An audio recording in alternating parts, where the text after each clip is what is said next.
Channel వీక్షకులందరికీ కూడా నమస్కారం, శుభ సాయంత్రం. రైట్, మీ దృష్టికి వచ్చింది ఇది.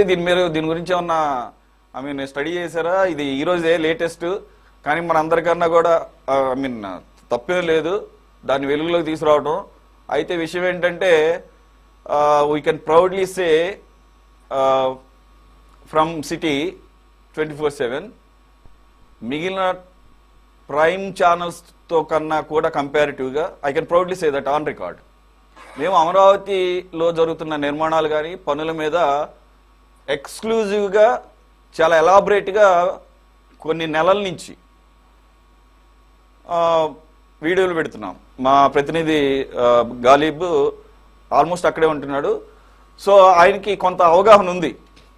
ఇప్పుడే వరలక్ష్మి గారు కూడా చెప్పారు, మాకు రెగ్యులర్గా ఆయనే కనపడుతున్నాడు. ఈరోజు ఆయన కూడా పనులు చేసే వాళ్ళలో కలిసిపోయాడని చెప్పేసి. కాబట్టి ఆయనే మీరు జాయిన్ అవ్వక ముందు అక్కడ ఉన్నటువంటి ఎన్సీసీ ఇంజనీర్తో మాట్లాడటం జరిగింది. నైవ్గా మనం ఎలా అడుగుతాం అలాగే అడిగారు ఆయన కూడా. ఏమండి ఇది చిన్నదా పెద్దదా, అసలు ఇది పొరపాట, లేకపోతే చిన్నపాటి ఎర్రరా, లేదంటే కనుక ఇదేమన్నా భారీ ఎక్కువ కాస్ట్, అంటే cost in the sense not in the sense of amount కాదు నేను చెప్పేది. దీనికి లేట్ అవడం కానీ ఇదేమన్నా నెగిటివ్ అవుతుందా అని చెప్పేసి అడిగితే ఆయన నవ్వుతూ it's all part and parcel, ఇది కన్స్ట్రక్షన్లో చిన్న చిన్న ఉంటా ఉంటాయి, ఎవ్రీ మిల్లీమీటర్ డీటెయిల్కి కూడా మేము పర్ఫెక్షన్ కావాలనుకుంటాం. కాబట్టి అందులో ఇది ఒక ఇంజనీరింగ్ అద్భుతం లాగానే చెప్తున్నారు మొదటి నుంచి. దానిలో భాగంగా పర్ఫెక్షన్ అనేది ఇంపార్టెంట్. కాబట్టి దానిలో ఒక 12 mm అలైన్మెంట్లో ఇబ్బంది అవుతుందని చెప్పేసి మేము దాన్ని రెక్టిఫై చేస్తున్నాం అన్నట్టు. కాకపోతే రమేష్ గారు కానీ లేకపోతే ఇప్పుడు కొత్తగా వచ్చినటువంటి వీడియోల్లో వైసీపీ నేతలు అక్కడికి వెళ్ళారట, అంబటి రామ గారు అట్లాగే కొంతమంది వెళ్ళి అక్కడ వంగిపోయిన వీడియోలు పెట్టారని అంటున్నారు. సో ఏంటి సార్ ఇది, ఎంతవరకు ఏది కరెక్ట్? సార్ నేను కూడా ఒక కాంట్రాక్టర్ ని, చాలా స్టీల్ వర్క్ కూడా చేశా. మేము కడప దగ్గర ఒంటిమిట్ట రామాలయం కోసం ఒక మంచి ఇదే స్టీల్ గటర్స్ తో ఒక కళ్యాణ మండపం కూడా కట్టాం టీటీడీ ఆధ్వర్యంలో, టీటీడీ వారి అధికారుల నేతృత్వంలో. సో ఈ గడ్డర్లు ఏంటంటే సార్ ఎక్కడైనా ఒక 20 మీటర్లు 25 మీటర్ల లెంగ్త్ తో గడ్డర్స్ వస్తాయి సార్, స్టీల్ గడ్డర్స్. ఇవి అంటే కంపెనీ నుంచి వీళ్ళు కొనుగోలు చేసినప్పుడే 20 మీటర్లు 25 మీటర్ల కన్నా ఎక్కువ ఉండవండి. ఈ లెంగ్త్ ఏదైతే మనం తెస్తామో స్టీల్ రాడ్స్ గడ్డర్ అంటారా, లేకపోతే అది స్టీల్ రాడ్స్ అంటారా, అంటే చిన్న సైజ్ అయితే స్టీల్ రాడ్స్ అంటారు, పెద్ద అయితే గడ్డర్స్ అంటారు. అంటే మనము ఒక పెద్ద బ్రిడ్జిని కట్టాలనుకున్నప్పుడు సార్ ఒక 50 మీటర్లో 100 మీటర్లో లేదంటే 500 మీటర్ల బ్రిడ్జ్ ఉన్నప్పుడు ఈ గడర్స్ ని ఒకదాని తర్వాత ఒకటి జాయిన్ చేసుకుంటూ వెళ్తారు. ఒకే గడర్ మొత్తం ఒకే లెంగ్త్ తో కంపెనీ నుంచి మ్యానుఫ్యాక్చర్ రావడం అనేది ఎక్కడ ఉండదండి. గడర్స్ ని పరిమితమైన లెంగ్స్ ఏదైతే ఆ పరిమితమైన పొడుగులు ఏదైతే ఉంటాయో వాళ్ళ స్టాండర్డ్ సైజెస్ అవి కంపెనీ నుంచి కొని వీళ్ళ వర్క్ సైట్ లో పెట్టుకొని అక్కడ వీటిని జాయిన్ చేయడం, అంటే ఈ వెల్డింగ్ చేయడం కావచ్చు, జాయిన్ చేయడం కావచ్చు. దానికి మళ్ళీ సపరేట్ గా కొంత వారికి దాంట్లో నైపుణ్యం ఉండాలండి. అలాంటి నైపుణ్యం ఉన్న వెల్డర్లు పెట్టుకొని మెషినరీని పెట్టుకొని అక్కడ జాయిన్ చేసి ఆ తర్వాత ఒకే గడ్డని దానికి అక్కడున్న ఏదైతే పిల్లర్స్ ఉంటాయో దాని మీద తీసుకెళ్లి పెడతారు. పిల్లర్స్ మీద స్ప్రింగ్స్ ఉంటాయండి, ఆ స్ప్రింగ్ మీద తీసుకెళ్లి ఇది పెడతారు. సార్ ఇవన్నీ కూడా ఒక ఇంజనీరింగ్ నిపుణుల ఆధ్వర్యంలో. అట్లాగే అక్కడ ఎవరైతే ఇప్పుడు ఇంజనీర్స్ ఉన్నారో, అంటే అమరావతి కట్టడానికి ఎవరైతే పర్యవేక్షణ బాధ్యత, అంటే అది పంచాయతీరాజ్ డిపార్ట్మెంటా మున్సిపాలిటీనా, నాకు తెలిసి మున్సిపల్ డిపార్ట్మెంట్ ఆధ్వర్యంలోనే అమరావతి జరుగుతోంది. ఆ మున్సిపల్ ఇంజనీర్ల ఆధ్వర్యంలోనే ప్రతిదీ కూడా జరుగుతుంది సార్.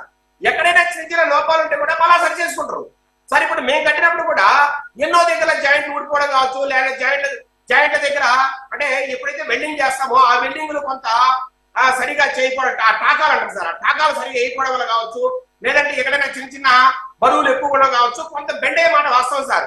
అది గుర్తించి మళ్ళీ దాన్ని సరిచేసి దాన్ని మళ్ళా ఆ పిల్లర్స్ మీద పెట్టడం అనేది జరుగుతూ ఉంటుంది. ఒకవేళ సార్ నేననేది నిజంగా అది డిజైన్ ప్రాబ్లం అయినా, లేదంటే జాయింట్ ప్రాబ్లం అయినా, వెల్డింగ్ ప్రాబ్లం అయినా సార్, అది ప్రజలకు అందుబాటులోకి రానంత వరకు ఎవరైతే కాంట్రాక్టర్లు ఉన్నారో అది వాళ్ళ బాధ్యత. దాని మీద ఎందుకు ఇంత రాద్ధాంతం చేస్తున్నారో నాకైతే అర్థం కావట్లేదు సార్. కాంట్రాక్టర్ కి ఒక టెండర్ అప్పగించి, అంటే ఒక వర్క్ అప్పగించినప్పుడు టెండర్ లో క్లియర్ గా రాస్తారు సార్, ఏ రోజైతే మీరు ప్రజలకు అందుబాటులోకి తెస్తారో ఆ అండి దాన్ని. కొన్ని రోజులు సార్ ఆ బ్రిడ్జ్ ని కొన్ని రోజులు టెస్ట్ చేస్తారు.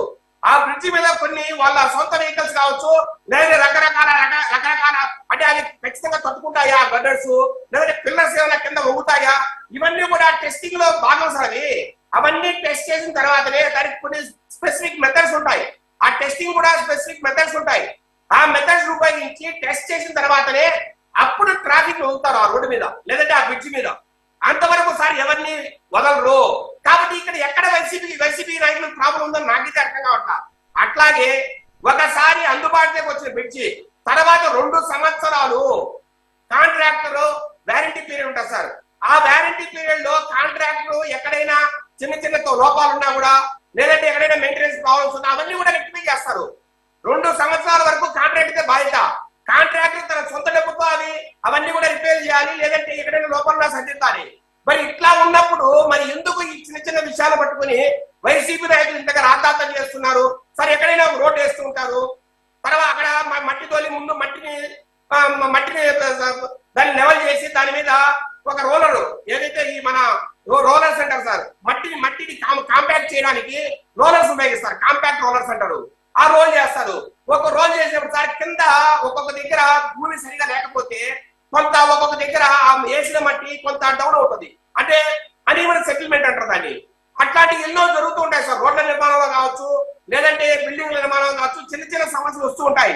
దాన్ని కాంట్రాక్టర్ ఖచ్చితంగా చూసి రెక్టిఫై చేసుకొని ఏ రోజైతే ప్రభుత్వానికి అప్పగిస్తాడో ఆ రోజు వరకు ఆయన అన్ని టెస్ట్ చేసుకునే ముందుకెళ్తారు. మరి ఇక్కడ ఎక్కడ ప్రాబ్లం ఉంది? ఎందుకు ప్రతి చిన్నదాన్ని వీళ్ళు భూతత్వాన్ని పెట్టి చూస్తున్నారు? ఎందుకు ఒక వర్క్ జరుగుతూ ఉంటే దాని మధ్యలోకి వెళ్ళి ఇదెందుకు వంగింది, ఇదెందుకు ఎట్లుంది, అదెందుకు, ఎన్ని అసలు ఎందుకు జరుగుతున్నాయో నాకైతే అర్థం కావట్లేదు సార్. ఏదైనా కాంట్రాక్ట్ల బాధ్యత. ఎన్సీసీ బీమా అనేది చిన్న కంపెనీలు కాదు సార్. ఎన్సీసీ కొన్ని లక్షల కోట్లకు వర్కులు చేసింది ఈ ఆంధ్రలో కావచ్చు, అర్థం కాకపోవడానికి దీంట్లో ఏముంది సార్? అది రాకెట్ సైన్స్, అది అమరావతి కాబట్టి అడుగుతారు. మీకు అర్థమై ఉంటుంది అమరావతి కాబట్టే, రైట్?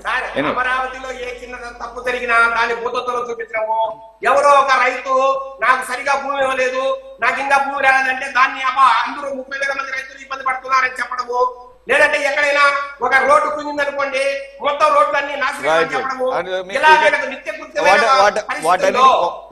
వాటన్నిటికీ మీరు జాయిన్ అవ్వక ముందు అమరావతి రైతు మేడం గారు వరలక్ష్మి గారు దాని డీటెయిల్స్ అన్ని పూర్తి స్థాయిలో చెప్పేశారు. అన్ని పాయింట్స్ ఆవిడ కవర్ చేయడం జరిగింది. ఎనీవే అది అంతా మనం కూడా గతంలో కూడా మాట్లాడుకున్నాం.